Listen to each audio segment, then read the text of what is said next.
নির্বাচন ব্যবস্থা সহ রাষ্ট্র সংস্কারে গঠন হচ্ছে ৬টি কমিশন। ১ অক্টোবর থেকে কাজ শুরু। ৩ মাস পর দলগুলোর সঙ্গে বৈঠক। জাতির উদ্দেশ্যে ভাষণে প্রধান উপদেষ্টা। আবারও হাসপাতালে BNP chairperson Begum Khaleda Zia ever কেয়ারের কেবিনে ভর্তি। পরীক্ষা নিরীক্ষার পর ব্যবস্থা নেবে মেডিকেল বোর্ড।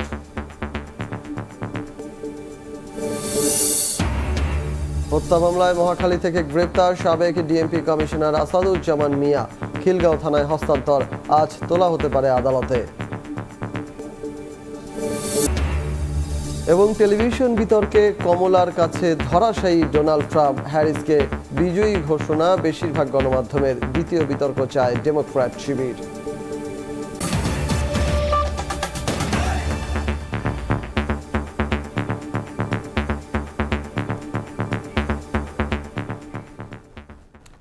সকালের সময় সঙ্গে আছি আমি সজল মিত্র রিচার্ড। নির্বাচন ব্যবস্থা সংস্কার ও সংবিধান সংশোধন সহ ৬টি কমিশন গঠন করা হচ্ছে বলে জানিয়েছেন প্রধান উপদেষ্টা ডক্টর মোহাম্মদ ইউনূস। সব বঞ্চনা ও অন্যায়ের প্রতিকার করবে অন্তর্বর্তী সরকার।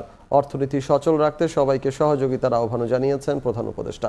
বুধবার সন্ধ্যায় জাতির উদ্দেশ্যে দেয়া ভাষণে তিনি বলেন, লুটপাট করে বিদেশে পাচার করা অর্থ ফেরানো হবে।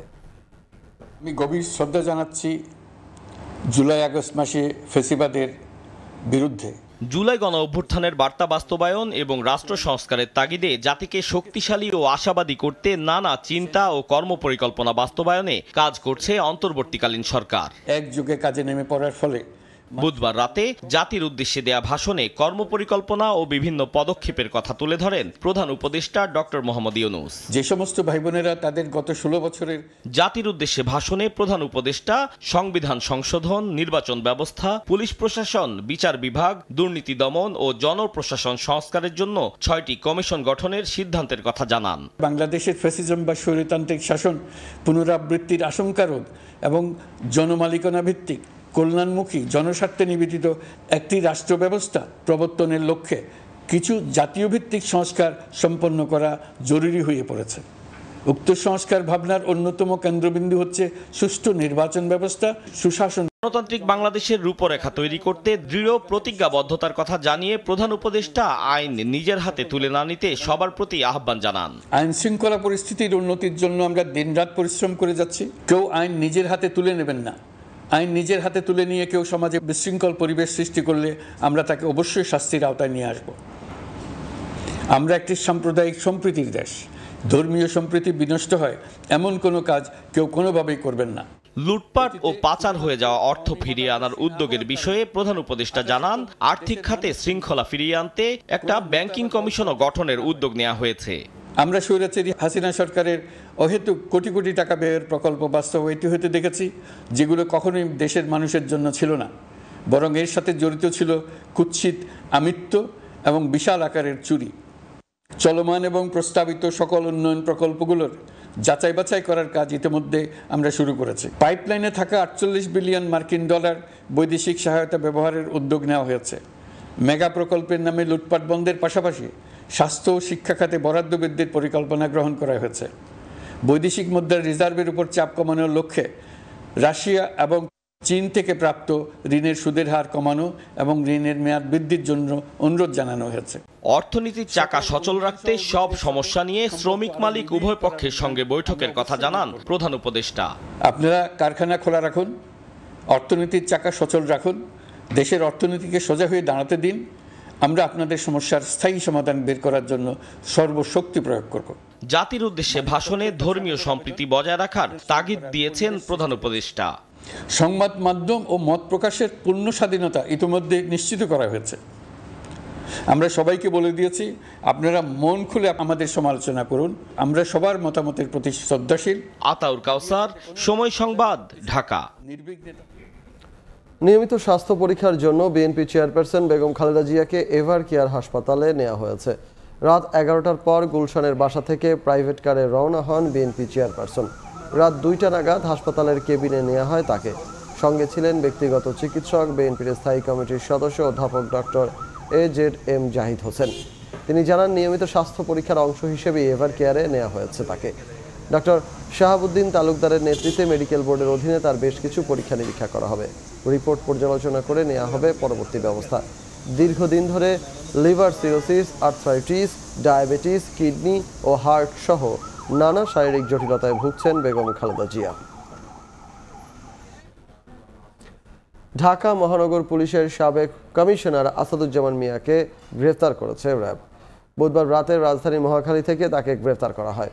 আজ তাকে আদালতে তোলা হতে পারে।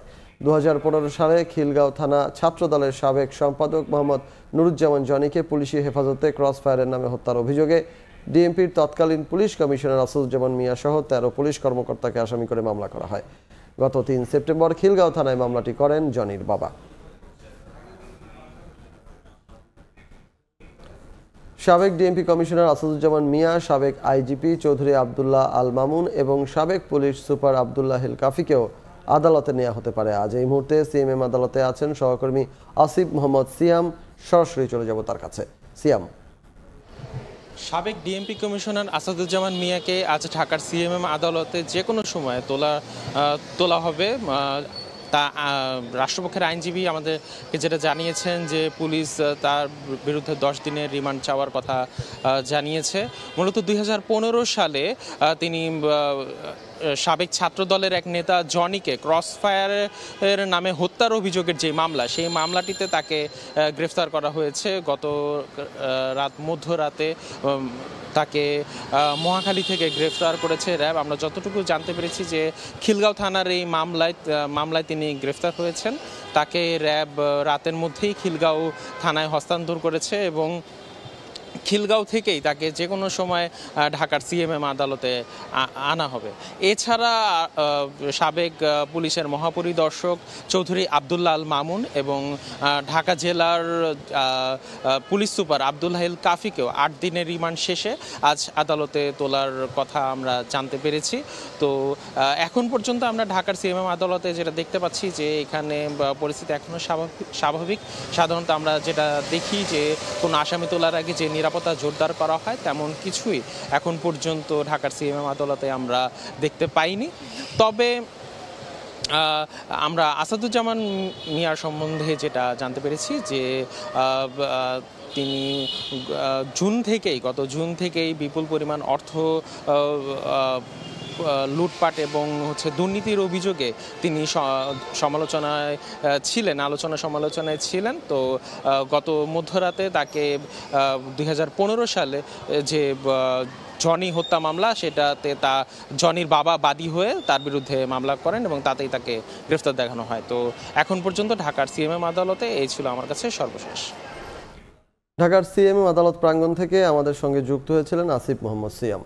স্কুল কলেজ খোলা থাকলে রাজধানীতে নেমে আসে যানজটের অভিশাপ। ভুক্তভোগী নাগরিকদের অভিযোগ, বছরের পর বছর অপরিকল্পিতভাবে শিক্ষা প্রতিষ্ঠান গড়ে তোলার পাশাপাশি স্কুল বাস সার্ভিস চালু করতে না পারার ব্যর্থতার কারণে পথেই নষ্ট হচ্ছে কর্মঘণ্টা। তাই রাষ্ট্র সংস্কারের এই সময় শিক্ষা প্রতিষ্ঠানগুলোকে স্কুল বাস সার্ভিসের আওতায় এনে দীর্ঘদিনের পুরনো ক্ষত কাটিয়ে ওঠার পরামর্শ বিশেষজ্ঞদের। উম্মে হানির রিপোর্ট আর ছবি তুলেছেন শরীফুল ইসলাম রুবেল।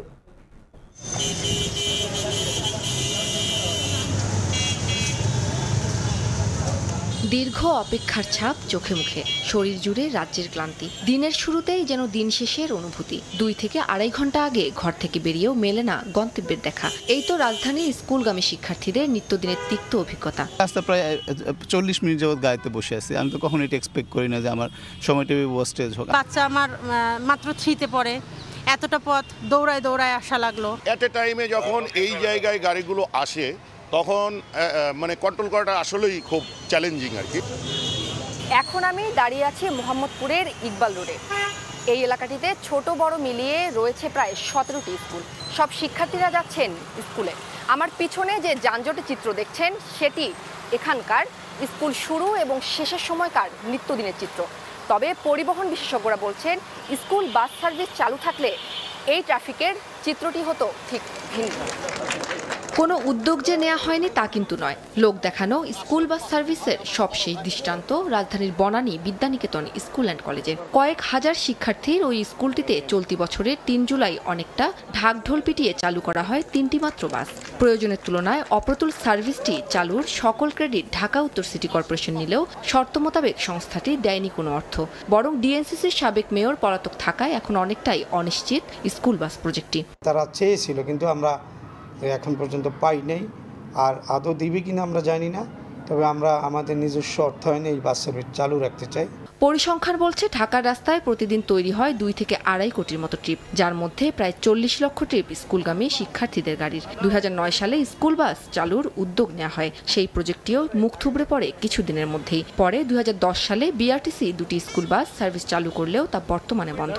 আর তাই শুধু স্কুল বাস সার্ভিস চালু করাতে সমস্যার সমাধান দেখছেন না বিশেষজ্ঞরা। ক্যাচমেন্ট ভিত্তিক যদি স্কুল প্রতিষ্ঠা করা যায়, যেটা আমি বলছিলাম 4 থেকে 4.5 স্কয়ার কিলোমিটারের মধ্যে যারা থাকবে তারাই যদি ওই স্কুলে পড়ার সুযোগ পায়, তাহলে এখানে উইন উইন সিচুয়েশন তৈরি হবে। একটা সহজেই আসলে স্কুল বাসের ছাত্রদেরকে স্কুলে আনা যাবে। পাশাপাশি ঢাকার যে স্কুলগুলি আছে প্রত্যেকটা স্কুলের মান পরিবর্তনের যে বিষয়টা, সেটারও কিন্তু একটা সুযোগ তৈরি হবে। যে উদ্যোগে নেওয়া হোক তা যদি হয় লোক দেখানো, তবে সমস্যার সমাধান হবে না বলেও মনে করেন বিশেষজ্ঞরা। উম্মে হানি, সময় সংবাদ, ঢাকা। সংখ্যা কাটিয়ে চট্টগ্রামে টিসিবির ন্যায্য মূল্যে পণ্য বিক্রির কার্যক্রম শুরু হয়েছে। রাজনৈতিক পট পরিবর্তনে কাউন্সিলরদের অনুপস্থিতিতে সরকারি বিভিন্ন দপ্তরের কর্মকর্তার তত্ত্বাবধানে এ পণ্য বিক্রির কাজ চলছে। পণ্য বিক্রি দেরিতে শুরু হওয়ায় তা চলবে মধ্য সেপ্টেম্বর পর্যন্ত। তবে কিছুটা বিড়ম্বনায় পড়তে হচ্ছে বলে জানান ডিলাররা। বিস্তারিত জানাচ্ছেন ফেরদৌস লিপি। নিম্ন আয়ের মানুষদের মধ্যে খাদ্য নিরাপত্তায় ভূমিকা রাখতে ট্রেডিং কর্পোরেশন অব বাংলাদেশ বা টিসিবি সারা দেশে 1 কোটি ফ্যামিলি কার্ডধারী পরিবারের মাঝে ভর্তুকি মূল্যে পণ্য বিক্রি করে প্রতি মাসে। কিন্তু গত 5 আগস্ট ছাত্র জনতার গণ অভ্যুত্থানে রাজনৈতিক পট পরিবর্তনের পর চট্টগ্রাম নগরীর 41টি ওয়ার্ডের অনেক কাউন্সিলর 1 মাস ধরে অফিস করছেন না। অনেকে রয়েছেন আত্মগোপনে। ফলে কাউন্সিলরদের অনুপস্থিতিতে নগরীতে আগস্ট মাসে টিসিবির ন্যায্য মূল্যে পণ্য বিক্রি কার্যক্রম চালু করা যায়নি। তবে শেষ পর্যন্ত সরকারি বিভিন্ন দফতরের কর্মকর্তাদের তত্ত্বাবধানে ডিলারদের মাঝে টিসিবির পণ্য বিক্রি কার্যক্রম শুরু হয়েছে। আর অল্প কিছু কার্ড আমার টোটাল চিটং জেলায় হলো 5,35,050 জন উপভোগী। তার মধ্যে আর হয়তো 70,000 কার্ডের পণ্য বাকি আছে। আমি আশা করি আগামীকাল পরশুর মধ্যে আমি শেষ করে দিব। সংখ্যা কাটিয়ে দেরিতে হলেও আগস্ট মাসে টিসিবির পণ্য বিক্রি শুরু হয়। সেপ্টেম্বর মাসেও আঞ্চলিক অফিস থেকে গেল মাসের পণ্য তুলছেন ডিলাররা। তবে পণ্য প্রাপ্তিতে বেশ কয়েকজনের স্বাক্ষর লাগায় বিড়ম্বনায় পড়তে হচ্ছে তাদের। একটু বিড়ম্বনায় পড়তেছে, এরাও বুঝাইতে পারতেছে না, ওনারাও বুঝে নিতে পারছে। ওনাদেরকে চিঠি দিয়েছে সরকারিভাবে দেখে স্বাক্ষর করার জন্য। তো ওইটা হলো যে উনি মাল বিক্রিকালীন সময় যদি ওনাদেরকে একটু খবর দেয় তাহলে ওনাদেরকে একটু নিয়ে আসতো, ওনারা তা চিনে না। বিশেষজ্ঞরা বলছেন দ্রব্যমূল্যের ঊর্ধ্বগতির বাজারে ইতিবাচক প্রভাব ফেলতে হলে ওএমএস টিসিবির বাইরেও রেশন কার্ডের ব্যবস্থা করতে হবে। সেই সঙ্গে সম্পূর্ণ ভেঙে দিতে হবে বাজার সিন্ডিকেট। রেশনিং সিস্টেমটিকে একটু আপগ্রেড করে এখানে আপনার বিশেষ করে সমবায় পদ্ধতি যদি আমরা পণ্য সংগ্রহ এবং পণ্য বিতরণের ব্যবস্থা করতে পারি এবং টিসিবিকে আরও বেশি সক্ষম করে তোলা এবং এখানে স্বচ্ছতার জবাবদিহিতার ব্যবস্থা যদি করা যায় তাহলে কিন্তু সেটা একটা পথ খোলা আসতে পারে। চট্টগ্রামে মহানগর ও 15 উপজেলা মিলে মোট 5,35,050 জন ফ্যামিলি কার্ডধারী টিসিবির পণ্য পেয়ে থাকে। ফেরদৌস লিপি, সময় সংবাদ, চট্টগ্রাম। লাইসেন্স ফিরে পেতে চায় দেশের প্রথম মোবাইল অপারেটর সিটিসেল। গেল 29 আগস্ট লাইসেন্স পুনর্বহালের জন্য বিটিআরসিকে চিঠি দিয়েছে প্যাসিফিক বাংলাদেশ টেলিকম লিমিটেড। একই সঙ্গে 2033 সাল পর্যন্ত 4G এবং 5G সেবা প্রদানের লাইসেন্সও চেয়েছে। শুধু তাই নয়, পক্ষপাতদুষ্ট সিদ্ধান্তে সিটিসেল বন্ধ করায় সাবেক প্রতিমন্ত্রী তারানা হালিম সহ সংশ্লিষ্টদের বিচারও দাবি করেছে প্যাসিফিক বাংলাদেশ টেলিকম লিমিটেড। সময়মতো বকেয়া পরিশোধ করতে ব্যর্থ হয় 2016 সালের অক্টোবরে মহাখালীতে সিটিসেলের প্রধান কার্যালয়ে গিয়ে নেটওয়ার্ক সুইচ বন্ধ করে দেয় বিটিআরসি। সাবেক বিএনপি নেতা ও সাবেক পররাষ্ট্রমন্ত্রী মোর্শেদ খানের প্রতিষ্ঠান সিটিসেলের কাছে বিটিআরসির হিসাব অনুযায়ী পাওনা ছিল 477 কোটি 69 লাখ টাকা। এই অর্থের 2/3 4 সপ্তাহের মধ্যে পরিশোধের নির্দেশ দেন আদালত। কার্যক্রম চালু রাখতে নিজেদের হিসাব অনুযায়ী পাওনার 2/3 244 কোটি টাকা পরিশোধ করে সিটিসেল, যদিও তাতে কার্যক্রম চালু রাখতে পারেনি প্রতিষ্ঠানটি। 2 দশকেরও বেশি সময় ধরে গ্রাহক সেবা দিয়ে আসা সিটিসেলের ফ্রিকোয়েন্সি লাইসেন্স বাতিল করা হয় 2022 সালের সেপ্টেম্বরে, আর 2023 সালের মার্চে কোম্পানির অপারেটিং লাইসেন্সই বাতিল করে বিটিআরসি। এ সময় লেট ফি ও রানিং বিল মিলিয়ে বিটিআরসির পাওনা ছিল 218 কোটি টাকা। কার্যক্রম বন্ধের 8 বছর পর সম্পূর্ণ 10 মেগাহার্টজ স্পেকট্রাম সহ cellular mobile phone operator licence এবং রেডিও যোগাযোগ সরঞ্জাম লাইসেন্স পুনরায় ফেরত দেওয়ার আবেদন করেছে সিটিসেল। গেল 29 আগস্ট দেয়া চিঠিতে বলা হয়, রাজনৈতিক প্রতিহিংসার কারণে প্রথমে তাদের তরঙ্গ স্থগিত এবং পরে লাইসেন্স বাতিল করা হয়। 8 বছর বন্ধ থাকায় 2000 কোটি টাকার রাজস্ব হারিয়েছে সিটিসেল। এসব কিছুর জন্য সাবেক প্রতিমন্ত্রী তারানা হালিমকে দায়ী করা হয়। ওনার ইনিশিয়েটিভে ডেইলি প্রিন্ট মিডিয়াতে অ্যাডভার্টাইজমেন্ট গেছে নোটিশ আকারে যে সিটিসেল বন্ধ হয়ে যাবে, আপনারা সব কাস্টমার যারা আছেন আপনাদের মতন সুইচ করেন। Being a minister of telecommunication, ওনারা এটা করাটা কতটুকু জাস্টিফাইড, আমার এটা নিয়ে একটা কোশ্চেন আছে। We want justice. পুনরায় ব্যবসায় ফিরতে প্রযুক্তি নিরপেক্ষ লাইসেন্সও চায় সিটিসেল, যাতে 4G ও 5G সেবা অন্তর্ভুক্ত থাকবে। এজন্য তারা অর্থ পরিশোধ করবে, তবে তা রাজস্ব আদায়ের পর। আমরা যা চেয়েছি বিটিআরসির কাছে পেলে তারপর হয়তো আমরা একটা ফাইনাল ডিসিশন নিয়ে যে কিভাবে আসলে আমরা মার্কেটে আবার আসব, তখন ইনশাল্লাহ আমরা ডেফিনেটলি আপনাদের সাথে শেয়ার করব। সার্বিক বিষয় নিয়ে বিটিআরসির ভারপ্রাপ্ত চেয়ারম্যান আমিনুল হকের সঙ্গে যোগাযোগ করা হলে কোনো মন্তব্য করতে রাজি হননি। শুভ খান, সময় সংবাদ, ঢাকা। খুলনা, বাগেরহাট ও সাতক্ষীরার বিভিন্ন স্থানে বেড়িবাঁধে আবারও ভাঙন দেখা দিয়েছে। অন্তত 69 কিলোমিটার বেড়িবাঁধ অধিক ঝুঁকিপূর্ণ অবস্থায় রয়েছে বলে জানিয়েছে বিভিন্ন সংস্থা। উপকূলীয় এলাকায় আতঙ্কে দিন কাটছে স্থানীয়দের। টেকসই বেড়িবাঁধের প্রয়োজনীয়তা স্বীকার করলেও অর্থ ছাড়ের সীমাবদ্ধতার কথা জানিয়ে পানি উন্নয়ন বোর্ড বলছে বেড়িবাঁধের জরুরি স্থানে সংস্কার করা হচ্ছে। নিয়ামুল হোসেন কোচির তোলা ছবিতে আব্দুল্লাহ মামুন রুবেলের প্রতিবেদন। খুলনার দাকপ উপজেলার খোনা এলাকায় নদীর পার ঘেঁষে দেখা দিয়েছে দীর্ঘ এই ভাঙন। পানি উন্নয়ন বোর্ড আমলে না নেয়ায় গত সপ্তাহে এখানে বাঁধ ভেঙে তলিয়ে যায় অন্তত 4টি গ্রাম। একইভাবে এর এক সপ্তাহ আগে জেলার পাইকগাছা উপজেলার দেলুটি ইউনিয়নে বাঁধ ভেঙে তলিয়ে যায় অন্তত 13টি গ্রাম। শুধু এই এলাকা নয়, এমন তীব্র ভাঙন রয়েছে খুলনার পাইকগাছা, কয়রা ও দাকপ উপজেলার 17টি ইউনিয়নের আরও অন্তত 56টি স্থানের 31 কিলোমিটার এলাকায়। একই চিত্র দক্ষিণের আরও 2 জেলা বাগেরহাট, সাতক্ষীরার 6 উপজেলার অন্তত 38 কিলোমিটার বেড়িবাঁধে। গত মে মাসে ঘূর্ণিঝড় রেমালে নতুন করে ক্ষতিগ্রস্ত হয়েছে অনেক এলাকার বেড়িবাঁধ। বিভিন্ন সংস্থার তথ্য মতে অতি ঝুঁকিপূর্ণ এসব এলাকা বাদেও 100 কিলোমিটারের বেশি এলাকা ঝুঁকিপূর্ণ অবস্থায় আছে। বাঁধ ভেঙে গত 2 দশকে নদীপাড়ের মানুষের জমি বাড়িঘর বিলীন হয়েছে বহুবার। বারবার ক্ষতিগ্রস্ত হয়েছে কৃষি জমিও। ভাঙন এলাকায় বাসিন্দাদের মধ্যে বাড়ছে উৎকণ্ঠা। বাঁধের কোনো নিরাপত্তা না, যে কোনো মুহূর্তে ভেঙে যেতে পারে। সতর্ক এই জায়গায় আসি, কেউ কেউ হয়তো অনেক সময় বাড়িতে থাকি। রাতে তো ঘুমাতে পারিনি, যে কোনো বাড়িঘর সব তোলায় যায় কিনা। প্রতি বছরই একবার করে আমরা পানিতে ভাসি। ব্যবস্থা না হয় তাহলে আমাদের আর কিছু থাকবে না। আমরা এই গাছে এই নেই, এরকম একটা অবস্থা। পানি উন্নয়ন বোর্ড যে কাজগুলো করতেছে এটা সঠিকভাবে না হওয়ার কারণে আজকে কিন্তু এই দুর্দশায়। নদী শাসন হয় বা ব্লক পরে যে ভাগ দিয়ে যদি আমাদের একটা নদী শাসন করা হয় তাহলে আমরা হয়তো মুক্ত পেতে পারি। ভাঙনের পর পানি উন্নয়ন বোর্ডের তোড়জোড়ে নামমাত্র সংস্কার হলেও তা কাজে আসছে না বলে অভিযোগ জনপ্রতিনিধিদের। প্ল্যানিং করছে, এই টাকা না, এই টাকা আসবে, ফান্ড আসবে, প্ল্যানিং এর দুর্বলতা আছে। ব্লক ছাড়া এখানে আর কখনো বাঁধ রাখা যাবে না। ভাঙন রোধে টেকসই বেড়িবাঁধের প্রয়োজনীয়তার কথা স্বীকার করলেও শুধু পরিকল্পনাতেই সীমাবদ্ধ পানি উন্নয়ন বোর্ড। অর্থ ছাড়ের সীমাবদ্ধতার কথা জানিয়ে তাদের দাবি চিহ্নিত স্থানগুলোতে জরুরি মেরামত করা হচ্ছে। মেইনটেনেন্স যে বাজেট, এই বাজেটের অপূর্ণতা রয়েছে এবং নদী শাসন সহ কাজগুলো করতে পারলে পোল্ডারগুলোর স্থায়িত্ব বাড়বে। বেশ কিছু প্রকল্প প্ল্যানিং কমিশনে গিয়েছে এবং এই প্রকল্পগুলো অনুমোদিত হলে আমরা কাজগুলো বাস্তবায়ন করতে সক্ষম হব। পানি উন্নয়ন বোর্ডের দেয়া তথ্য মতে 3 জেলায় 2006 কিলোমিটার বেড়িবাঁধ রয়েছে। দুর্বল এসব বেড়িবাঁধ ভাঙনের পর নামমাত্র সংস্কারে বছর না ঘুরতেই আবারও ভাঙন দেখা দেয়। ফলে খুলনার উপকূলীয় এলাকার নদীপাড়ের মানুষের দুঃখ দুর্দশা কমছেই না বছরের পর বছর, যুগের পর যুগ।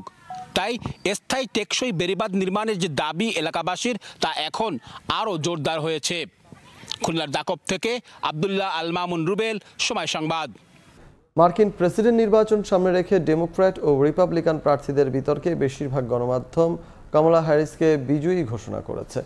ট্রাম্প সমর্থক ফক্স নিউজও কমলাকে বিজয়ী বলছে। ভালো করায় ট্রাম্পের বিপক্ষে দ্বিতীয় বিতর্ক চায় কমলার প্রচার শিবির। যুক্তরাষ্ট্র থেকে লস্কর আল মামুনের রিপোর্ট।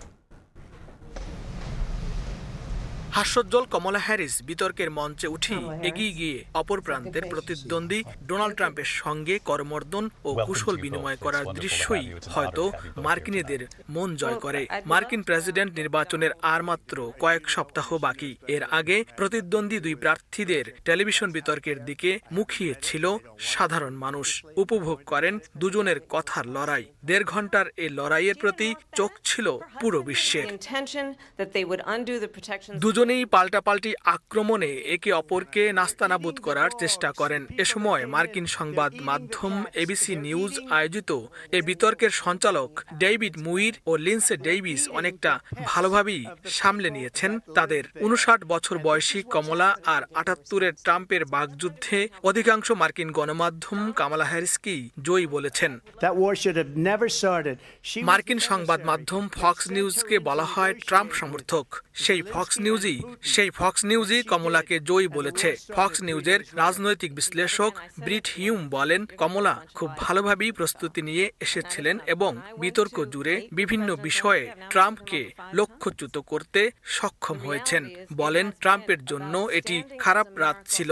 রাজনৈতিক বিশ্লেষক হ্যারল্ড ফোর্ড জুনিয়র সরাসরি বলেন, এই বিতর্কে জয় পেয়েছেন কমলা। ভোটারদের মতামতের ভিত্তিতে ওয়াশিংটন পোস্ট বলেছে, মঙ্গলবার রাতের বিতর্কে এগিয়ে রয়েছেন কমলা। 90 মিনিটের ওই বিতর্ক দেখেছেন এমন 6 জন ভোটারের সঙ্গে কথা বলে বিবিসি জানিয়েছে, বিতর্কে কমলায় মুগ্ধ ভোটাররা। তবে কাকে ভোট দেবেন তা এখনো চূড়ান্ত করেননি অনেকে। নিউ ইয়র্ক টাইমস বলেছে, হ্যারিস অত্যন্ত দৃঢ়তার সাথে বিতর্ক জুড়ে নিজের কর্তৃত্ব ও নিয়ন্ত্রণ রেখেছে। ওয়াল স্ট্রিট জার্নালও বলেছে একই কথা। তাদের প্রতিবেদনে বলা হয়, হ্যারিস সফলভাবেই ট্রাম্পকে তার আইনি সমস্যা সহ বেশ কয়েকটি ইস্যুতে দমিয়ে রাখতে সক্ষম হয়েছেন। ইউএসএ টুডে হ্যারিসের পারফরমেন্সকে শক্তিশালী বলে বর্ণনা করেছেন। অন্যদিকে ট্রাম্প ছিল রক্ষণাত্মক। টেলিভিশন চ্যানেল MSNBC বলেছে, এই বিতর্কে হ্যারিসের জয় খুব স্পষ্টভাবেই দেখা গেছে। কথার লড়াইয়ে হ্যারিস ডোনাল্ড ট্রাম্পকে খুব সহজেই হারিয়েছেন। একই ধরনের মন্তব্য সিএনএনেরও। তাদের মন্তব্যে উঠে আসে, বিতর্কে খুব সংক্ষেপেই নিজের অবস্থা তুলে ধরে হ্যারিস বিতর্কে ভালো করেছে। প্রথম বিতর্কে জো বাইডেনকে ঘায়েল করলেও এবার কমলাকে মোকাবিলায় অনেকটা ব্যর্থ ট্রাম্প বলেছেন, নির্বাচনে জয়ী হলে দায়িত্ব নেয়ার আগেই রাশিয়া ইউক্রেন যুদ্ধ বন্ধ করে তৃতীয় বিশ্বযুদ্ধ ঠেকাবেন। অপরদিকে প্রেসিডেন্ট হিসাবে প্রথম ও সর্বোচ্চ অগ্রাধিকারের মধ্যে দেশের অর্থনীতি ও মধ্যবিত্ত শ্রেণীকে শক্তিশালী করার উপর জোর দেওয়ার কথা জানান ডেমোক্র্যাট প্রার্থী কমলা হ্যারিস। হতে চান সব জনগণের প্রেসিডেন্ট। বিতর্কে ভালো করায় কমলাকে অভিনন্দন জানিয়েছে তার প্রচার শিবির। নির্বাচনের আগে আরও একটি বিতর্কে অংশ নেয়ার জন্য ট্রাম্পের প্রতি আহ্বান জানিয়েছে ডেমোক্রেটিক পার্টি। অন্যদিকে ট্রাম্পের নির্বাচনী শিবির থেকে দাবি করা হয়, তাদের প্রার্থী নিপুণ দক্ষতার সঙ্গে বিতর্ক করেছেন। লস্কর আল মামুন, সময় সংবাদ, যুক্তরাষ্ট্র। ট্রাম্প কমলা বিতর্কে রুশ প্রেসিডেন্ট ভ্লাদিমির পুতিনের নাম ব্যবহার করায় আপত্তি জানিয়েছে রাশিয়া। যুক্তরাষ্ট্রের অভ্যন্তরীণ দ্বন্দ্বে রাশিয়াকে অন্তর্ভুক্ত না করার আহ্বান জানায় ক্রেমলিন। ডোনাল্ড ট্রাম্প ও কমলা হ্যারিসের বিতর্কে দুই প্রতিদ্বন্দ্বী বেশ কয়েকবার রুশ প্রেসিডেন্ট ভ্লাদিমির পুতিনের নাম নেয়। রুশ প্রেসিডেন্টের মুখপাত্র দিমিত্রি পেসকভ জানান, মার্কিন যুক্তরাষ্ট্র রাশিয়াকে পছন্দ করে না, তাই ক্রেমলিনের আশা ছিল যে প্রার্থীরা পুতিনকে তাদের অভ্যন্তরীণ আলোচনায় জড়াবে না। বিষয়টি রাশিয়ার একদমই পছন্দ হয়নি বলে জানান তিনি। সকালের সময় শীর্ষ সংবাদগুলো জানিয়ে দিচ্ছি আরেকবার। নির্বাচন ব্যবস্থা সহ রাষ্ট্র সংস্কারে গঠন হচ্ছে 6টি কমিশন। 1 অক্টোবর থেকে কাজ শুরু। 3 মাস পর দলগুলোর সঙ্গে বৈঠক। জাতির উদ্দেশ্যে ভাষণে প্রধান উপদেষ্টা। আবারও হাসপাতালে BNP chairperson Begum Khaleda Zia. Ever কেয়ারের কেবিনে ভর্তি। পরীক্ষা নিরীক্ষার পর ব্যবস্থা নেবে মেডিকেল বোর্ড।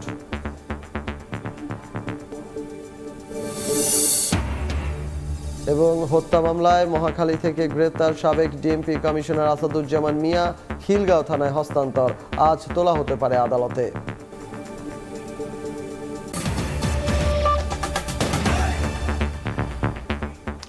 এই ছিল সকালের সময়ের সঙ্গে থাকুন সময়ের।